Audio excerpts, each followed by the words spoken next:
Drew here with High Performance Athletics. We're in our movement series and we're going to start talking about our primal movements. We've got three big ones we're going to cover first: the squat, the press, and the deadlift. So before we even grab the barbell, before we even start to do this weighted movement, let's talk about the mechanic of the movement first. So I'm going to show you guys a profile picture of what this looks like. So I'm going to be here, all right? My feet are going to be right underneath my hips, maybe a little bit outside, kind of depending on you as the individual. All right, my chest is going to be up. My rib cage is going to be kind of pulled on itself so my belly's nice and tight. One of the things we want to avoid is this movement right here. All right, so I'm going to be here, kind of a stacked rib cage. You can take your arms out front, overhead if you want to, but the base movement is going to be hips unhinged, and I'm going to drop and send straight down and back, and I'm going to stand right back up. So again, hips unhinged, I'm going to drop straight down, come right back up. What I'm going to commonly see is my hips are going to start sending back, and when I do that, my chest drops too far forward. When my chest drops too far forward, if I try to stand up, what's going to happen is my back's probably going to round to standing. So if you watch this movement again, it's going to be hips unhinged. Now my butt's going to go down as it settles back in itself. So for the front view, same thing. Just watch my knees, kind of how they track here too, is my hips unhinge, drop straight down, come right back up. Chest stays up nice and tall the whole time. That is our basic air squat. That is the thing that we do as like the first movement when you walk in the door. I want to see this, I want to teach you this right out of the gate. Other thing to notice is if you can see my feet, what I'm doing is balancing in the middle of my foot. I can wiggle my toes, I can go up on my toes if I need to, so I can raise my toes if I need to kind of gain balance.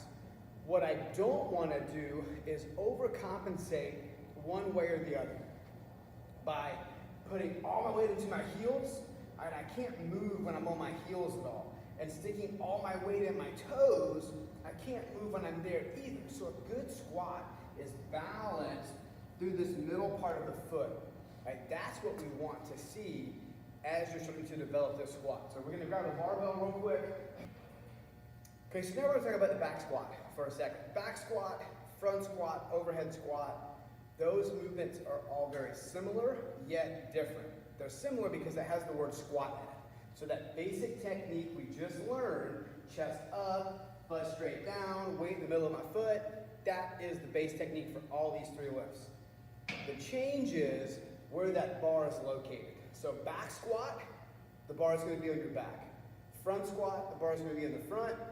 Overhead squat, the weight is overhead. Just going to go over back squat for today. So what I want to do is I'm going to grab a nice even grip on the bar. All right, I'm going to drive myself underneath the bar.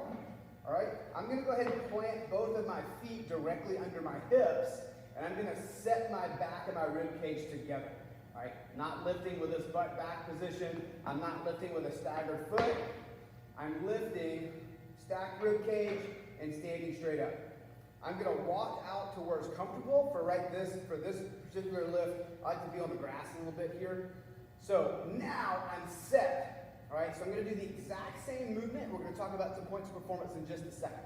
So hips unhinge, right, butt drops straight back and down, stands right back up. Balance through the middle of the foot, same exact thing. Now, as the back squat, what I want you to focus on here, because I'm assuming you've got a good squat, is that your shoulders are doing something now. You've got this big barbell on your back, so it should be resting on your shoulder muscles, not necessarily your bones of your neck. So shoulders, your trap muscles too, are kind of holding that barbell. I want my elbows to kind of track under the bar, all right, or right behind the bar. I want them to stay still as I'm squatting. So as I'm going to squat down, my elbows are going to be relatively still. What you'll see a lot of times is as you start to squat, these elbows start to move all over the place. And when they move all over the place, they allow subtle changes in my shoulder blades. So I'm doing this, my shoulder blades are doing this, and my shoulder blades are going to be used to support my upper spine, right? Well, my shoulder blades are allowed to move a little bit because my elbows are moving under the bar. My upper spine can start to round a little bit and cause this squat to feel so much heavier as I start to stand up. So, I'm going to show you guys without the barbell. I'm going to be set up here. Elbows are going to be either behind the bar or directly under the bar, but they're not going to move. They're going to stay right where they are. And when I'm doing my squat, I like to pretend like I'm either pushing up slightly on the bar or pulling down slightly on the bar. This to me is probably the best tool to develop strength in any athlete across the board. The back squat is kind of the foundational lift of everything else we do from a primal standpoint. Practice this, start to build some weight on there. Your empty barbell squat should look the same as your super heavy squat.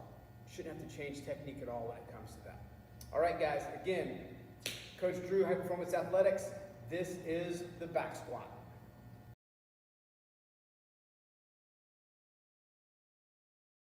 So let's talk about the knees for a second. Let's talk about the knees for just 1 second. As we're doing this squat and you see this chest stays up, weights balanced in the middle of my foot, watch where my knee tracks. It actually tracks out a little bit. What I want it to do is just be lined up with my feet. All right, what we'll see commonly, people that are learning to squat for the first time, they will squat down great and they'll come up because their knee finds the path of least resistance, which is right under where the hip bone is, and it'll create some movement there to stand up. All right, I want to avoid that as much as I possibly can. I want to train myself to either keep my knees straight as I squat, or you'll hear it cued, knees out. I don't really want to go too far out to get on the side of my foot at all, but I absolutely want to push my knees out away from my body as I'm doing a regular air squat.